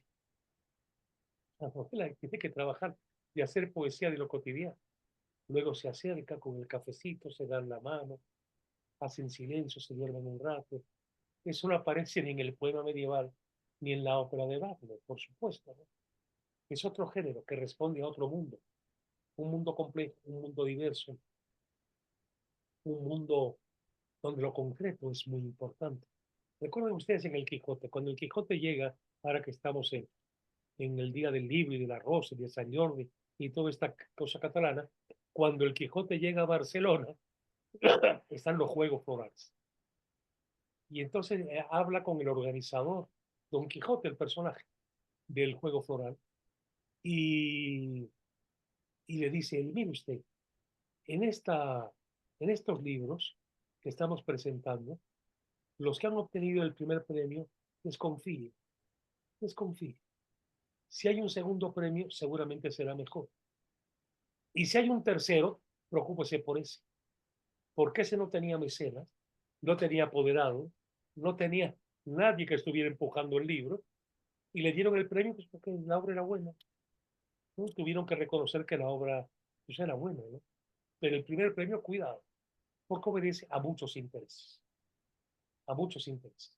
Y eso es algo que ha persistido a lo largo del tiempo. Lo saca Don Quijote en una novela realista, la primera gran novela de realismo crítico que se escribió en la historia de la humanidad, que fue Don Quijote de la Mancha. Todo el Quijote es eso, es cotidianidad y hacer poesía de la vida, pero de la existencia cotidiana, con todo el dolor, ¿verdad?, que va cargando el señor Don Quijote ante sus caídas, sus fracasos, sus apaleamientos, etcétera, etcétera. Por eso es una obra realmente extraordinaria. Incluso todo, hasta recuerden esa, la pastora y el pastor, y él que vivía enamoradísimo de la pastora, y un día lo encuentran que se suicidó, y ella aparece otra vez por ahí. Recuerden que eso además son como hippies actuales, esos personajes de Don Quijote. Huían de la vida comercial, huían de la vida del comercio, de la vida de la burguesía que iniciaba su dominio sociopolítico y se iban a ser pastores, a vivir en el campo, a buscar la naturaleza otra vez, como María Antonieta en Versalles, dando otro salto. Cuando ustedes han ido a Versalles habrán visto que estaba la casa rústica de María Antonieta. Vivía en el Palacio de Versalles con todo el esplendor del Rey Sol que lo había creado con aquellos grandes arquitectos, pintores, etcétera. Y María Antonieta estaba harta y quería volver a la vida rústica. Y se hizo una casa lujosamente rústica, donde ella iba con el mago Cagliostro, el brujo, y con otros, a hablar de cotidianidad, ¿verdad? Bueno, de pronto es un huir de una vida que ya no te sabe, que ya no tiene sentido, y te vas a buscar la poesía, a buscar lo auténtico, hasta que te aburres de la poesía y te aburres de lo auténtico, como se aburrieron aquellos hippies de California, que hoy en día los vemos tirados todavía, los que quedan, en las calles de San Francisco, hechos los pobres una miseria, sin sentido ya de la vida, pero que soñaron mucho, ¿no? Soñaron y tuvieron el valor de asumir sus sueños.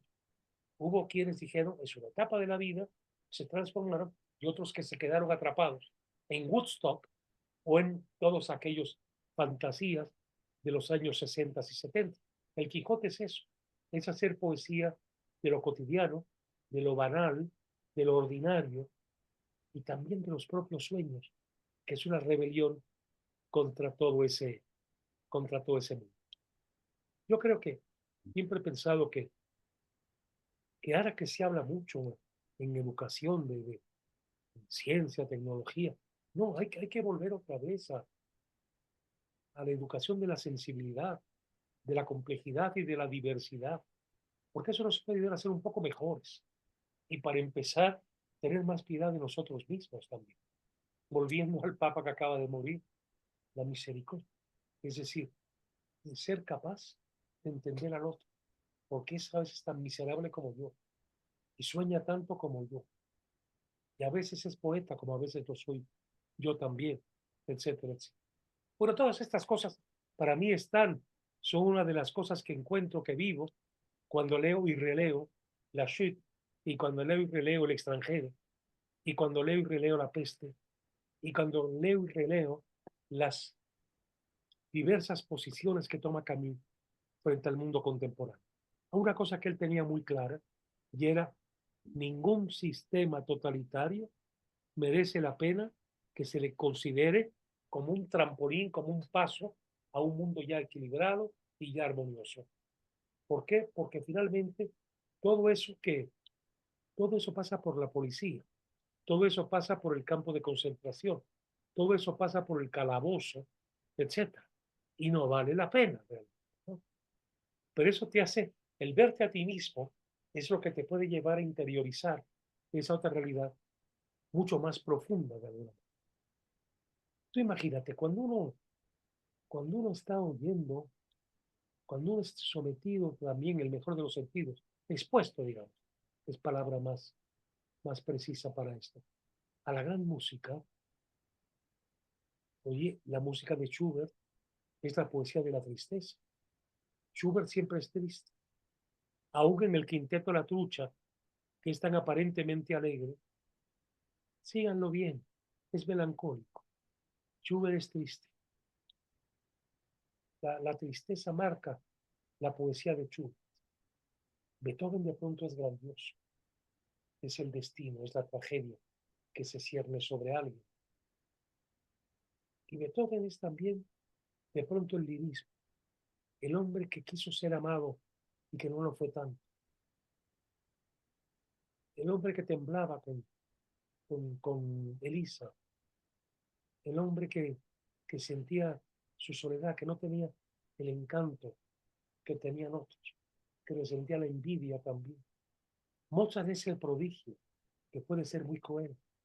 Es tan natural, es tan grandioso, es tan fantasioso, es tan capaz de hacer belleza per se, hasta que lo muerde la vida. Y cuando la muerde la vida, viene el requiem. Y cuando lo muerde la vida y la finitud de la vida, vienen los últimos conciertos de piano. Y vienen esas otras obras que anuncian el romanticismo. Mozart es Lorca, que encantaba a todo el mundo y que traía su música trágica por dentro. El modo en que fue marginado por dentro. El modo en que fue envidiado con toda la mala hazaña del mundo también, por los que lo rodeaban, etcétera, ¿no? Es decir, pues es el arte finalmente lo que nos hace hacer ver la importante de veras de la creación de armonía y la sana convivencia dentro de la afirmación de las diferencias, la no negación de lo diferente, la no negación de lo distinto, que es tan, creo yo, tan importante. Es Tennessee Williams, al que yo admiro mucho. Recuerden el zoológico de cristal, la madre, los dos hijos, la muchachita que tiene una discapacidad y que va juntando sus figuritas en su zoológico de cristal, donde su soledad encuentra un cauce y su vida en ella un sentido. Y el muchacho que arrastra su condición de ser diferente, el propio Williams, en esa casa lleno de ternura por la niña, de pena un poco por la madre, que por otro lado lo idolatra y que es posesiva, y que es el germen de lo que será Tennessee Williams, el hombre que luego escribiría el tranvía llamado Deseo y tantas otras obras que son también una mostración del mal, de la marginación, etcétera. Pero si esto no nos lo da el arte, ¿quién nos lo va a dar? Ustedes no se pueden imaginar a un político hablar de su vida interna y de sus miserias, porque nadie votaría por él, porque se burlarían y se mofarían de él. Tiene que asumir un rol, pero ojalá que asumiendo ese rol hubiera sido educado también en las artes y se diera cuenta que tiene que hacer cierta burla de sí mismo y tomarse con un cierto grado de humor que nos evitaría calabozos, campos de concentración, etcétera, etcétera. En fin, es un poco la vía del arte, ¿no? Pero yo creo que la gran novela de esto, de la mostración de esto, es la caída de Camus, la inautenticidad, el descubrimiento de la misma y la melancolía. Recordando finalmente el final de la novela, las últimas páginas de la novela. Pero claro está, usted no es de la policía, sería demasiado sencillo. ¿Cómo dice? Allá me parecía, mire usted, ese extraño afecto que sentía por usted tenía su razón de ser, de manera que ejerce en París la hermosa profesión de abogado. Bien sabía yo que éramos de la misma raza. ¿No somos acaso todos parecidos? ¿No hablamos sin cesar y a nadie? ¿No nos hallamos siempre frente a las mismas preguntas, aunque sepamos de antemano las respuestas? Vamos, cuénteme usted, se lo ruego, lo que le ocurrió una noche en los muelles del Sena y cómo logró no arriesgar nunca su vida. Pronuncie usted mismo las palabras que desde hace años no han dejado de resonar en mis noches y que por fin oiré por su boca. Oh, muchacho, muchacha, vuelva a lanzarte otra vez al agua para que yo tenga una segunda oportunidad, hijo, una segunda oportunidad de salvarnos los dos, de salvarnos los dos. Una segunda vez, qué imprudencia. Supóngase usted, querido doctor, que se nos tomara la palabra. Habría que hacerlo. El agua está tan fría. Pero tranquilicémonos. Ahora es ya demasiado tarde. Siempre será demasiado tarde. Y esto se liga con ese gran maestro que fue Dostoyevsky para Camus. Recuerden el jugador que ha encontrado una mujer que es su próxima, lo más próximo, a la que ama, pero está la adicción, la pasión por el juego. Y de pronto, después de un buen encuentro con ella, no puede no ir al casino, a la ruleta, y la novela termina diciendo, mañana todo habrá terminado. Mañana todo habrá terminado. Pero mañana se va a encadenar otra vez en esa adicción, ¿no? En esa caída, la caída otra vez del personaje de Dostoyevsky. En fin, no es que la novela nos diga esta es la verdad, nos lo hace vivir, ¿no? Y nos hace encontrar la misma complejidad que esconde nuestra existencia. Bueno, ¿alguien más tiene algo que...? Yo, Adelante. bueno, pues debo comentar que a mí me gustó mucho, mucho la novela. Ajá, Creo que su virtud es que por ser tan cortita, sintetiza de una forma genial desde el título todo el contenido. Desde mi punto de vista, empareja diferentes líneas, como pueden ser la parte de la moralidad del ajá, personaje de Clemens, la parte también digamos, de su vida de éxito, que la declara así, ajá, como la parte profesional, abogado, y también la parte física, la ajá, degradación de su cuerpo. ujú, Me parece que estas tres dimensiones viven, digamos, esa caída, esa pasión, ahorita que acabamos de terminar justamente la Semana Santa, llegan a vivir, digamos, todo este sufrimiento, esta degradación moral, profesional, ujú, física, todo, digamos que ese hombre que se encontraba en su culmen llega hasta el inframundo, digamos, prácticamente hasta los espacios infernales, desde mi punto de vista, y así lo declara, porque él dice, yo me he olvidado de vivir. Eso es lo más importante. E incluso a mí lo que me llama la atención son los recursos también literarios de la novela.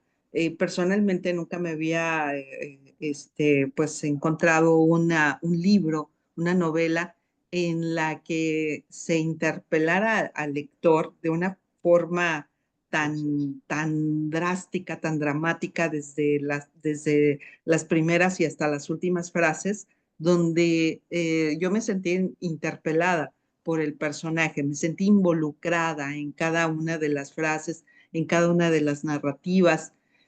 Y otro aspecto que también me llama muchísimo la atención es la utilización de los nombres. En el extranjero, por ejemplo, sé que Morzán, no sé si se pronuncia bien, significa sal y mar, ¿verdad? Nos habla justamente del ambiente donde se desempeñaba él. Y me llama también la atención que el personaje principal, justamente el abogado, se llama Clemens o Clemens, ¿sí? Esos nombres también me llaman mucho la atención porque siento yo que Camus los eligió de una forma muy sutil, pero también muy perfecta. muy bien. Vaya, caen en cuenta y eso también hace a que el lector se sienta involucrado, se sienta parte de la historia.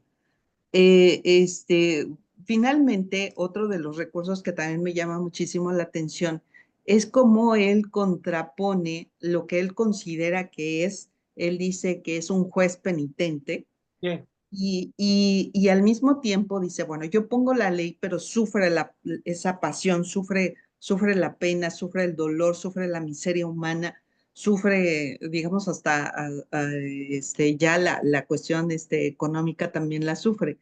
Pero al mismo tiempo Camus recupera el recurso de la pintura de Van Eyck, de los jueces justos. En este sentido, creo yo que ambas figuras, el juez penitente y los jueces justos, se contraponen, pero es una diada, desde mi punto de vista, permanente, porque desde un principio es el hombre exitoso que se degrada, es un hombre que sufre, es un hombre que al sentirse, digamos, fuera de ese sentido de vivir, recupera también, pues bueno, este sufrimiento de la falta del sentido de vida, como un recurso que le hace, pues, ser penitente, ¿no? Ajá. Pero esos jueces justos que fueron sustraídos del museo, que fueron robados, y pues casi lo declara como un recurso policíaco y dice, bueno, pues están aquí en casa, ¿no? Esa casa tan sencilla que tiene y que no tiene ni libros, no tiene, vaya, todo esto es un significado tremendo, simbólico desde mi punto de vista.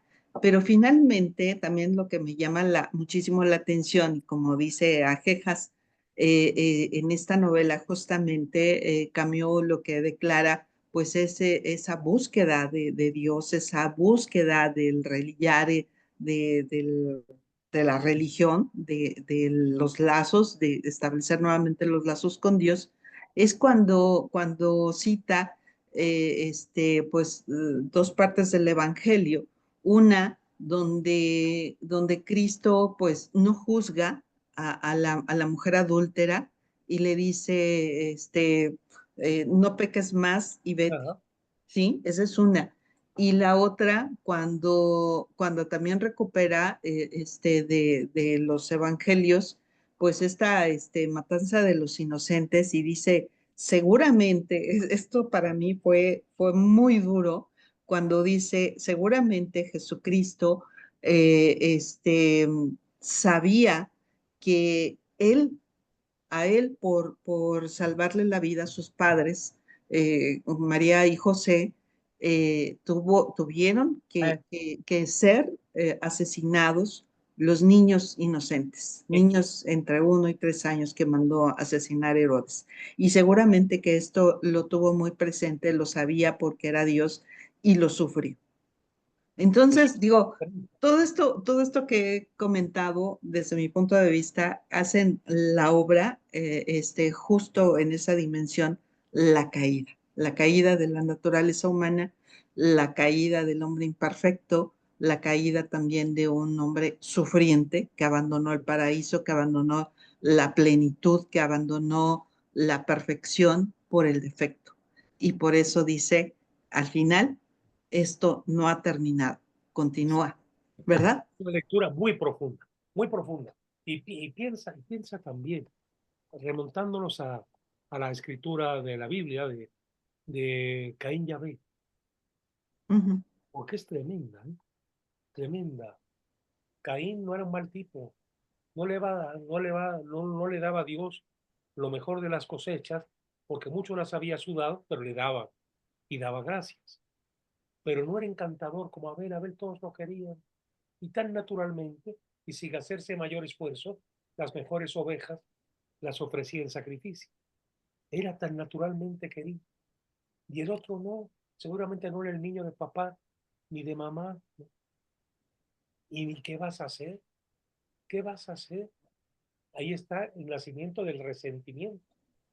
Y el otro no quiere, no ha pasado nada, como el hijo pródigo y el hermano del hijo pródigo. Papá, yo siempre he estado a tu lado y ahora matas el ternero por mi hermano que se largó por ahí. Ni modo, ¿no? Eso está ahí va, el sentimiento absurdo, que fue Camus el gran revelador de ese sentimiento, esa sensibilidad absurda, ¿verdad? Pero, pero que en fin, la vida hay que afirmarla en eso, ¿no? Y eso es lo que nos ayuda ¿a qué? A poder finalmente asumir al otro, la misericordia, hacer el Sí, dolor del otro en nosotros mismos también. ¿No? clemencia. Clavado, sí, clemencia, clemencia y clavar, ¿no? Que como dices tú, son nombres intencionados también, ¿no? Nombres muy intencionados, ¿no? En fin, bueno, la capacidad, pues, de verse a sí mismo es la, claro, yo confieso que es la literatura por las que yo tengo una real inclinación, ¿no? Es cada quien, cada quien su literatura, ¿verdad? Y, pero yo siento que esta literatura que nos hace sentir la luz que hay en nosotros dentro dentro de nuestra complejidad y de nuestras incoherencias, ¿no? También que somos incoherentes, que no podemos ser una línea perfecta, ¿no? Que va de la A a la Z, que no, que zigzagueamos, que dudamos, que, en fin, ¿no? Pero que la duda no tiene por qué aniquilar, sino que sea realmente una forma de buscar superarnos a nosotros mismos. Que dudar es importante y asumir la duda es muy importante, ¿no? Es fundamental. No hay piedad si no se duda. La persona que no duda es implacable, es de temerse, es terrible. Hay una anécdota, quiero contarles, ahora se me ocurrió, pero es que es de la vida real. Estaban haciendo una entrevista organizado por Fausto Cerón para Televisa, era para algún programa que tenía Televisa, de entrevistas a hombres que hicieron la historia de México. Y entonces le pidió a Hugo Iriart, imagínense un hombre tan sabio como Hugo, tan fino en el mejor de los sentidos como Hugo, tan delicado y complejo como Hugo, que entrevistara a Abascal, un radical fundamentalista, dogmático, etcétera, que lo entrevistara. Y Hugo quería mucho a Fausto y aceptó ser el entrevistador. Y en un momento me contó Fausto, Hugo dijo, no, no, un momento, paren la grabación. Y luego le dijo a Fausto, mira, ya dame un vasito de agua, ahora sigo. Es que este hombre no tiene, no tiene medida, no tiene Abascal, ¿verdad? Es un hombre sin matices. Me da mucho miedo. Un hombre así no puede tener piedad. O sea, sintió mucho miedo. Hugo cobró conciencia que él no podía hacer ese, que ese era su otro más extremo y que le daba terror. No hay matices, no las hay. Es un ser, bueno, un ser tan intolerante que cuando los mandan el gobierno de Cárdenas a la Baja California Sur, prohibió que comieran mariscos porque eran afrodisíacos. Esto me lo contó Alejandro Avilés. Debe ser real, porque lo trató mucho a Abascal, don Alejandro. No podían porque eso era afrodisíaco. Bueno, ¿y qué van a comer en Baja California Sur en aquellos años, verdad? Pero bueno, esa es la persona sin matices, ¿verdad? Sin puritanos, etcétera, ¿no? Y Hugo se aterrorizó, lo más opuesto que podemos imaginar a la persona de Hugo Iriart, ¿no? Todo matiz, todo, en fin, ¿no? En fin.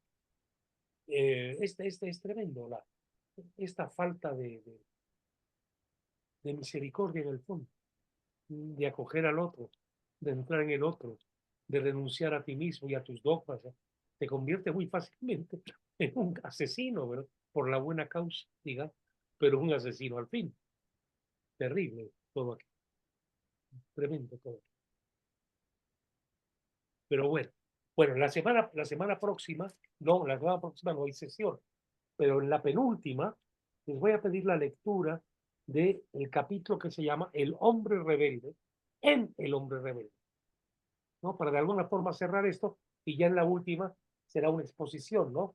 De trabajos de ustedes, de sus reflexiones sobre los temas que aquí pusimos para ya finalmente cerrar el seminario, ¿no? Bueno, pues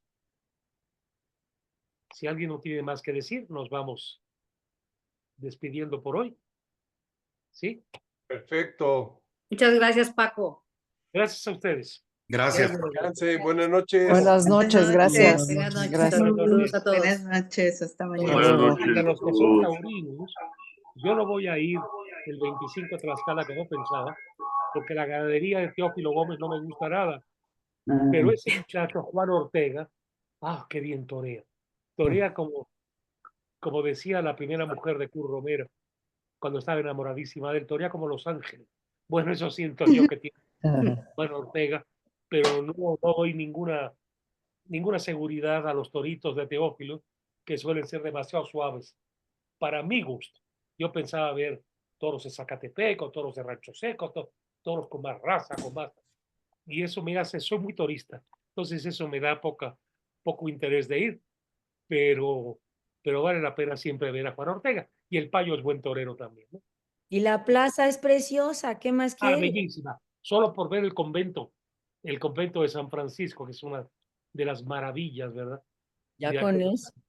Precioso. Y comer en San Francisco. Bueno, hasta luego. Hasta luego, Buenas Paco. noches. Gracias Buenas a todos. Buenas noches. Buenas noches.